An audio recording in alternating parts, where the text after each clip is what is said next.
कि आप भी मेंबर हैं और कल्याण बैनर्जी से जब बात की गई तो उन्होंने कहा कि डिसेंट नोट्स जो है वो तो ऐड हो गए हैं, उसको लेकर भले वो सेटिस्फाइड है, लेकिन उनका लगातार ये कहना है कि ये जो बिल है ये पूरी तरीके से अनकॉन्स्टिट्यूशनल है और अभी भी हम यही बात कर रहे हैं। देखो, ये कायदा ही अनकॉन्स्टिट्यूशनल है। ये संविधान में ये कायदा जब डॉक्टर बाबा साहेब अम्बेडकर जी ने संविधान बनाया उसमें तो ये कायदा इंक्लूड नहीं है। फिर ये संविधानात्मक थोड़ा है कायदा। और वफ़ का मतलब क्या होता है? जो अल्लाह को प्यारी चीज़ है, मेरी जो प्यारी चीज़ है वो अल्लाह को दान करने की। वो किसके लिए दान करने की? अच्छे कामों के लिए।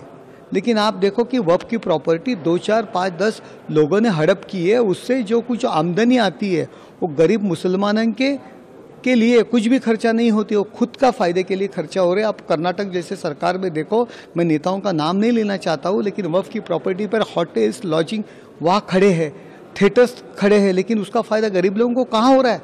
कौन सी ऐसी प्रॉपर्टी है जैसे गरीबों के लिए अस्पताल की है, वो कुछ स्कूल निकाले है? कुछ भी नहीं। सिर्फ वो प्रॉपर्टी खुद के फ़ायदे के लिए कर रहे हैं। बहुत से प्रॉपर्टी के से जो आमदनी होती है वो देश के खिलाफ यूज़ होती है। कोई भी रात को उठेगा और बोलेगा ये प्रॉपर्टी हमारी वफ़ की है। जो दूसरे कास्ट के, जो दूसरे धर्म के लोग हैं, उनके प्रॉपर्टी पर अपना हक बताते हैं और उसकी सुनवाई कोर्ट में नहीं होगी। उसकी कार्रवाई, जो जांच है वो कलेक्टर नहीं करेगा। ये कौन सा कायदा है? ये भारत देश है, ये डेमोक्रेटिक देश है। ऐसा यहाँ नहीं चलने वाला। करोड़ों की प्रॉपर्टी, देश की जो प्रॉपर्टी उससे ज़्यादा इनकी प्रॉपर्टी। अगर सब आगे आने वाले इसमें क्या होएगा? अपने देश में भी हक बताएंगे। अरे देश के जो जुने पुराने मंदिर है, ताजमहल जैसी चीज़ है, इंडिया गेट जैसी चीज़ है, उस पर वो लोग बोलते हैं कि हमारी प्रॉपर्टी है। ये गलत है। इसमें सुधारना होना चाहिए और उसका वो प्रॉपर्टी का फ़ायदा गरीब लोगों के लिए, गरीब मुस्लिम लोगों के लिए, गरीब माइनॉरिटीज़ लोगों के लिए होना चाहिए। महाराष्ट्र में क्या चल रहा है? जिस तरीके की तरफ चल रहा है, एकनाथ शिंदे जी कह रहे हैं कि शोले फिल्म के जेलर की तरह उद्धव ठाकरे को, और ये भी खबर है कि वाटा के कई जो एमपी हैं वो तैयार है आने के लिए।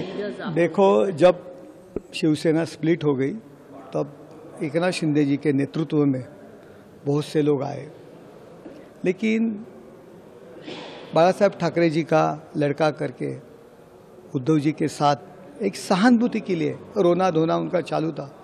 बहुत से लोग उनके साथ रहे, लेकिन उनको अभी मालूम पड़ा कि उद्धव ठाकरे,